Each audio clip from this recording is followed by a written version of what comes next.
वालेकुम जी, क्या हाल चाल है आप सबके। Hope you all are fine और अल्हम्दुलिल्लाह मैं भी ठीक हूँ। And welcome back to my YouTube channel once again. आज की वीडियो उन लोगों के लिए हैं जो अपने घरों में बहुत ही प्यार से पर्शियन कैट्स लेके आते हैं, लेकिन बाद में उनको एक ही टेंशन रहती है, वो ये होती है कि हमारी कैट फ्लफ़ी नहीं है, शाइनी नहीं है, बालों की अच्छी ग्रोथ नहीं है, हेल्दी भी नहीं है। तो आज की मैं अपनी वीडियो में आपको कुछ टिप्स और ट्रिक्स बताऊंगी that how can you make your cat healthy and fluffy. लेकिन उन लोगों से गुजारिश है जो मेरी वीडियो देख रहे हैं, जल्दी से मेरे चैनल को सब्सक्राइब कर दे और बेल आइकन को प्रेस करना बिल्कुल भी मत भूलिएगा, ताकि हर आने वाली वीडियो की नोटिफिकेशन आपको ईजिली मिल सके। फर्स्टली तो आप अपनी कैट की वैक्सीनेशन करवाएं जिससे रेबीज़ है और बहुत सी ऐसे इन्फेक्शन होते हैं, उनकी आप जो है वो वैक्सीनेशन करवाएं। अब बात आती है कि वैक्सीनेशन यानी वैक्सीन्स की प्राइसेस बहुत ही ज़्यादा हाई हैं कि हर कोई वैक्सीन को अफोर्ड नहीं कर सकता कि हम अपनी कैट्स को वैक्सीन लगवाएं। तो सिंपली आप अपनी कैट को आउटडोर एक्टिविटीज़ ना करवाएं, उनको इंडोर रखें, ठीक है।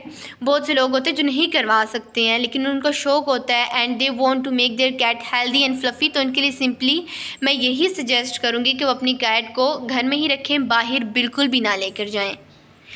अब वैक्सीनेशन करवाने से क्या होता है कि आपकी कैट का जो इम्यून सिस्टम होता है ना, वो इतना स्ट्रॉन्ग हो जाता है और फिर इम्यून सिस्टम के स्ट्रॉन्ग होने से क्या होता है कि आपकी कैट का जो स्टेमिना होता है वो भी बहुत ज़्यादा ही स्ट्रॉन्ग होता है कि वो हर वायरल इन्फेक्शन से इजीली जो है उसको फेस कर सकती है, उससे कोई भी परेशानी नहीं आएगी। सेकेंड थिंग ये है कि आपकी कैट का जो डाइट प्लान है ना, वो बहुत ही ज़्यादा अच्छा होना चाहिए। अब अच्छा डाइट प्लान का हरगिज़ ये मतलब नहीं है कि आप अपनी कैट को अच्छा सा ड्राई फूड खिला रहे हैं, ठीक है। ड्राई फूड यानी बिस्किट्स भी आप रख रहे हैं। आपको पता है आगे से समर आ रहा है, हम अपनी कैट को टोटली जो है वो कैट फूड पे डिपेंड बिल्कुल नहीं कर सकते, क्योंकि कैट को डिहाइड्रेशन का बहुत ही ज़्यादा मसला बन जाता है समर्स में। तो इसलिए आपको चाहिए कि आप अपनी कैट के डाइट में होममेड डाइट जो है, होममेड फूड ऐड करें, ठीक है। होममेड फूड में क्या होना चाहिए कि प्रोटीन की जो क्वान्टिटी है वो ज़्यादा हो, ठीक है, क्योंकि यही चीज़ आपकी कैट को फ्लफ़ी और हेल्दी बनाती है। और इसी तरह की होममेड डाइट मैंने अपने यूट्यूब चैनल पे 2 दफ़ा शेयर की है, आप जाके देख सकते हैं।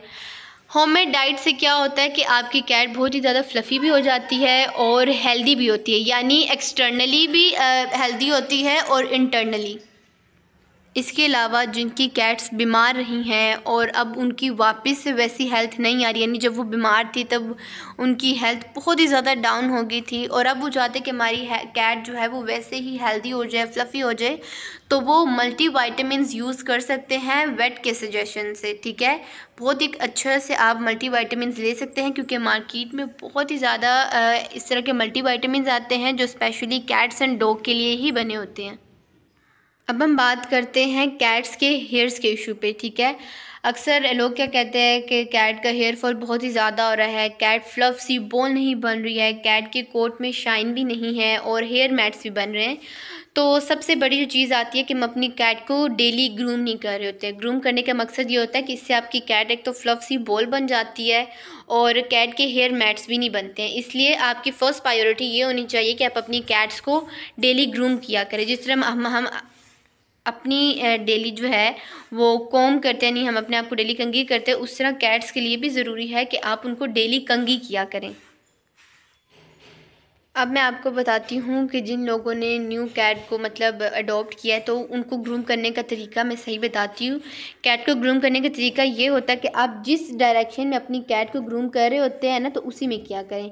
इस तरह नहीं है कि आप जो है वो अपनी कैट की ग्रूमिंग को इस तरह अपवर्ड लेके जा रहे हैं, इससे नहीं डाउनवर्ड ही। इससे क्या होगा कि आपकी कैट का जो कोट होगा ना वो बहुत ही ज़्यादा शाइनी होगा और उसकी बालों की जो ग्रोथ होगी ना, यानी लेंथ, वो भी माशाल्लाह से इतनी अच्छी होगी। अब ये ईज़ू की हाइट छोटी है लेकिन आप इसका कोट देखें, माशाल्लाह से इतना मतलब मैं कहूँ तो ये एक फ्लफ़ सी बॉल है।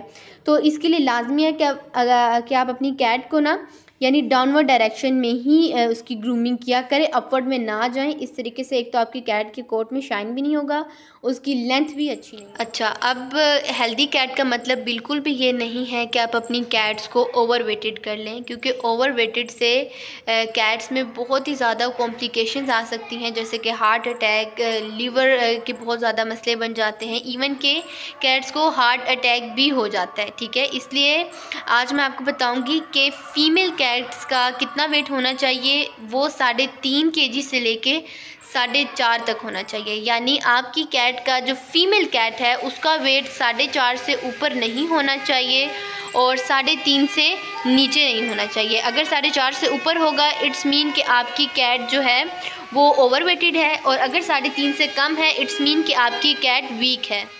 अब मैं आपको मेल कैट की वेट जो है उसके रेंज बताती हूँ। वो है कि आपको जो मेल कैट है उसका वेट जो है 4.5 से 5.5 तक होना चाहिए। ठीक है, ना 4.5 से कम हो और ना ही 5.5 से ज़्यादा वेट हो। अब मेरे जो सैम मोइज़ा हैं अल्हम्दुलिल्लाह से 1.5 साल के हैं, ना ही इनका वेट ज़्यादा है और ना ही कम है, नॉर्मल रेंज में है और अल्हम्दुलिल्लाह हेल्दी भी हैं, फ्लफ़ी भी हैं, क्योंकि आप सब देख सकते हैं माशाल्लाह से इतने क्यूट से हैं। और मैं अपनी कैट्स की बहुत ही ज़्यादा केयर करती हूँ। वन थिंग मैं आपको बताना भूल गई कि अभी जो मैंने आपको वेट की रेंज बताई है फ़ीमेल कैट के लिए और मेल कैट के लिए, वो सिर्फ अडल्ट कैट्स के लिए है। यानी जिन कैट्स की एज 1 से 2 साल है, ये वेट की जो रेंज है ये सिर्फ उन कैट्स के लिए है। Last but not the least वो है डिवॉर्मिंग। डिवॉर्मिंग कैट्स के लिए बहुत बहुत बहुत ही ज़्यादा इम्पोर्टेंट है, क्योंकि आपको अपनी कैट्स की डिवॉर्मिंग जो है हर 3 माह बाद करवानी पड़ती है। और डिवॉर्मिंग से मेरा आपको प्रॉमिस है कि आप अपनी कैट को इंटरनली और एक्सटर्नली हेल्दी पाएंगे। ठीक है, कैट्स की हर 3 माह बाद डिवॉर्मिंग होती है और आप इसको यकीनी बनाएं। इससे एक तो आपकी कैट हेल्दी भी होगी और फ्लफ़ी भी होगी, क्योंकि डिवॉर्मिंग से क्या होता है कि आपकी कैट के जो पेट में वर्म्स होते हैं ना, वो किल्ड हो जाते हैं। अच्छा, मैं अब आपको एक लास्ट बात बता दूँ, वो ये है कि मेरी मामा कहती हैं कि अगर हम अपनी कैट की सफाई नहीं रखते ना, मतलब ईयर क्लीनिंग नहीं करते, आई क्लीनिंग नहीं करते, मुंह साफ़ नहीं करते, नाक साफ़ नहीं करते, इससे भी कैट बीमार रहती है। कैट बिल्कुल भी हेल्दी नहीं होती बल्कि वीक ही होती है। इसलिए कि कैट ना, मतलब ये मामा कहती बच्चों में भी ऐसा होता है, छोटे बच्चों को भी गंदा रखें ना तो बच्चा बीमार ही रहता है। तो कैट्स की भी यही एग्जाम्पल है, कैट गंदी रहे तो बीमार हो जाती हैं। इस वजह से आप अपनी कैट्स को साफ़ सुथरा रखा करें।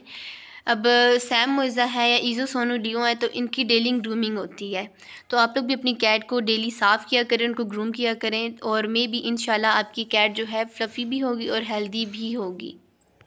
और सबसे बड़ी चीज़ ये है कि आप अपनी कैट को एक्टिव भी रखा करें, यानी उनको टाइम दिया करें, उनके साथ खेला करें, उनके साथ डिफरेंट एक्टिविटीज़ भी किया करें। इससे कैट एक्टिव भी रहती है और हेल्दी भी होती है, क्योंकि खुश होती है तो ज़ाहिरी बात है वो हेल्दी भी होगी।